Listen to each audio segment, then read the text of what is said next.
Salut les amis, coucou les petits loups.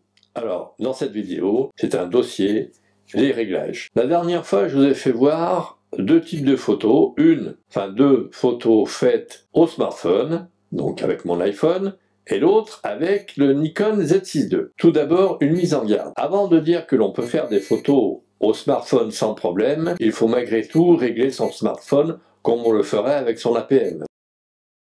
C'est un minimum. Un brin d'histoire. Avant les rois de la photo, c'était les compacts, qui ont été cannibalisés par les smartphones. Compte tenu de la taille de leur capteur, les compacts faisaient des photos nettes des chaussettes jusqu'à l'infini, c'est-à-dire qu'il y avait une très grande profondeur de champ. Quand les gens achetaient par la suite des réflexes, ils étaient déçus parce que leurs photos étaient moins nettes qu'avant, c'est-à-dire la profondeur de champ était moins grande. En effet, les compacts avaient des capteurs relativement petits et donc la profondeur de champ était relativement très grande par rapport à nos appareils photo numériques actuels et comparable à celle de nos smartphones. Commençons donc par la prise de vue faite avec l'iPhone.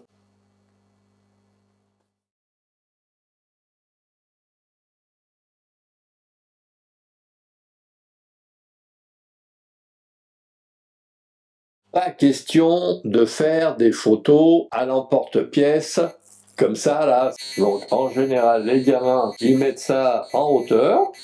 On se demande pourquoi d'ailleurs. Pas question de faire des photos comme ça à l'emporte-pièce. La première photo l'a été en RAW avec des réglages relativement pointus pour ce que je peux faire avec mon iPhone, bien évidemment, parce que c'est pas ma tasse de thé non plus de faire des photos super chiadées avec mon iPhone, mais quand même, j'ai essayé d'être un peu pointu. Et la seconde, ça a été fait clac clac, hop, voilà, ça y est, comme on fait des selfies, en JPEG vraisemblablement. Donc, il y a une petite différence entre les deux photos, à savoir que la première, en RAW, fait 17 mégaoctets, et la seconde 3,6. L'une est bien nette, jusqu'au bâtiment en réfection,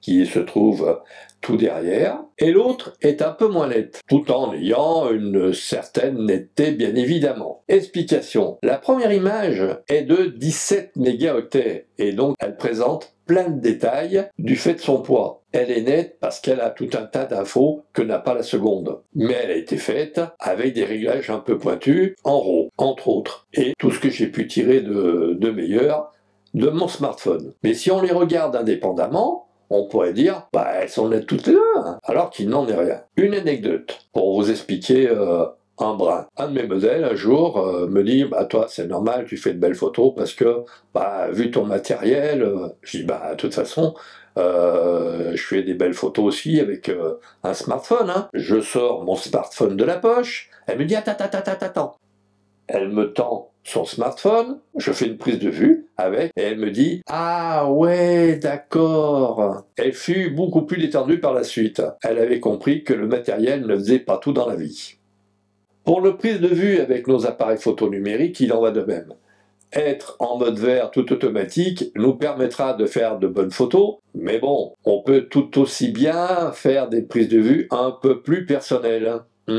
Comment savoir régler au mieux son boîtier? C'est là toute la question. Doit-on faire des prises de vue en JPEG, en RAW, choisir la méthode spot pour la mesure de la lumière, matricielle ou intégrale pour les canonistes, la VG, un gris moyen? Merci Christophe. Nous allons voir cela dans mes vidéos dossiers réglages que je vous présenterai tout au long des vidéos qui suivront. Comme dit précédemment, la taille du capteur a son importance. Ce n'est pas un handicap d'avoir un petit capteur, ce n'est pas un avantage d'avoir un gros capteur. Le tout est de savoir bien mettre en œuvre les outils qui sont à notre disposition. Comme nous pouvons le voir, les photos faites avec un iPhone sont de très belles factures. Pour autant, il ne faut pas conclure trop rapidement que faire des photos au smartphone est plus facile que de le faire avec un APN. Si l'on se met en mode vert avec un APN, nous aurons sensiblement les mêmes photos qu'avec un smartphone. La photo faite avec mon Z6 II a été faite avec des paramètres précédemment réglés